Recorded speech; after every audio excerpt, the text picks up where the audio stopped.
We heard Colin talking about the campaign taking a kind of ugly turn between Labour and Reform.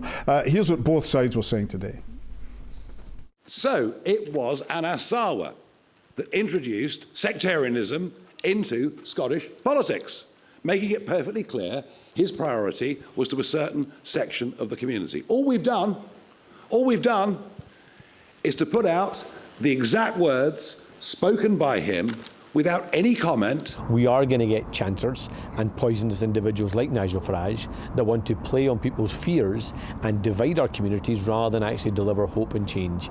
But I will challenge that politics of Nigel Farage every single day of the week, because what I'm fighting for is to create a better Scotland and to change Scotland. What he wants is to divide us.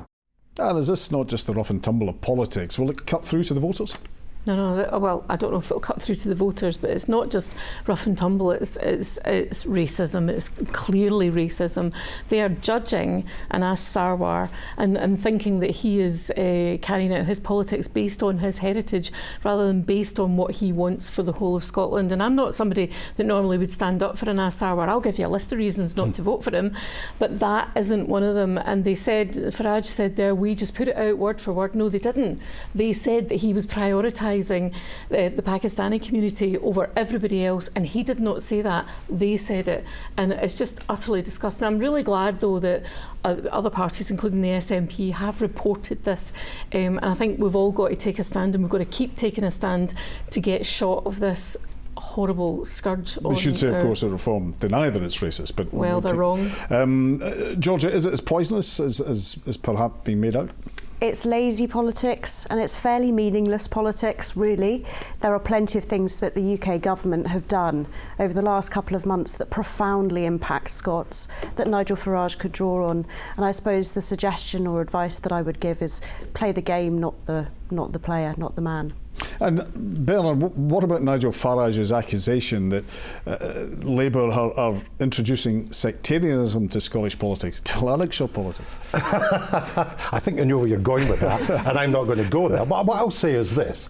I mean, the clip that you played there of Nigel Farage, I mean, he couldn't even get it right. Yes, this TikTok advert had Anas Sarwar's words, but what was actually advertising this, he did not say. And I was reading on the STV website today, so it's definitely true, that the candidate in Hamilton has said, no, they were not Anas Sarwar's words, they were our words. So what you have there at best is an outright political misrepresentation, and then when you're attacked for politically misrepresenting opponent, you double down by accusing him of sectarianism. Now, that in a sense is a charge which goes to the character of Anas Sarwar. Not only was he absolutely correct to rebut it, but I'd give him a bit of advice. I think he should have a quick word with a lawyer to see whether or not he's got a case against Farage for defamation of character. Well, Nigel Farage has been saying other things. He's been talking about policies, and it looks as if he's targeting Labour voters. We believe lifting the two-child cap is the right thing to do. Not because we support a benefits culture, but because we believe for lower paid workers, this actually makes having children just a little bit easier for them. So we're punishing working people at all stages of their life, and we would absolutely reverse what has happened, and we're taking away of the winter fuel allowance. I've always said that we will take a different position on the winter fuel payment. We will reinstate it in Scotland, and I've always wanted us to go further and faster than even committed in the manifesto on the two-child benefit cap, but the finances had to be right. So if there is positive movement in that direction, that is to be welcomed, but we have to see what any future announcement is. Well, what I'm deeply disappointed with is we've had a Labour government for a year and they're still considering what to do about this. Evidence has shown for years that this pushes children and their families into poverty. Well, that's exactly why the SNP's stepped up. We're going to deliver to mitigate against the UK government. Bernard, this isn't necessarily what you'd expect from Reform. It's absolutely not what you would expect. Nigel Farage doesn't need to worry about the Tories. He knows he doesn't need to worry about the Tories. He's now going after Labour. and remember, he's probably going to be up here next week.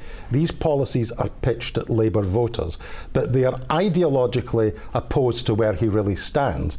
Reform believe in tax cutting. They believe in cutting the state.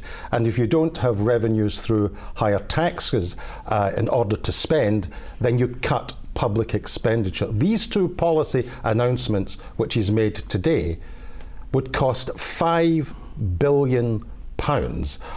When this is a party which believes in cutting public expenditure in order to cut taxes, but of course it's fantasy economics. You'll never have to implement it.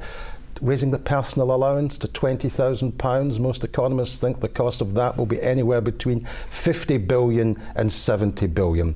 It's pie in the sky. And is this not actually maybe working in favour for the SNP, splitting the unionist vote? Well, maybe, but it still makes me really sad because people voted last year in Scotland for the Labour Party on a series of promises which they subsequently broke almost immediately.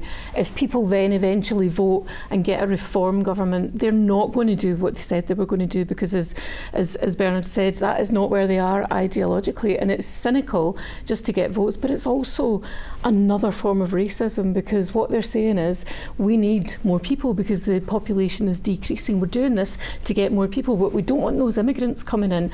So it has to be, and he said it several times apparently, British babies. They'll pay for British babies. So it's just another way of saying, you know, keep the immigrants out, let's have lots of babies and we'll give you money for them.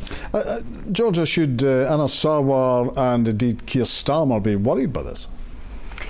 Certainly, Nigel Farage is parking his tanks on their lawn, and it's a political strategy. I hope that actually it serves as a bit of a boost or a wake-up call to Sir Keir Starmer, that you can't just say, well, we're loosening our position on the winter fuel allowance, we're considering whether or not we're going to do lift the two-child benefit cap. You know, the public don't want to hear what discussions are going on behind closed doors with the government. They want to know the answer. They want a definitive answer whether or not their lives will get better or worse.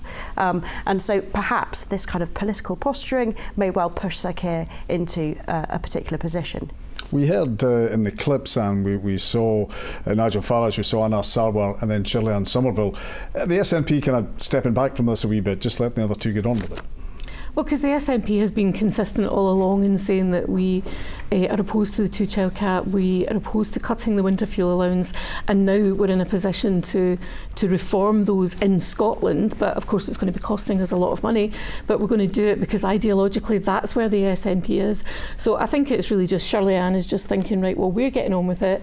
You don't mean what you say, you don't mean what you say, carry on, fight amongst yourselves.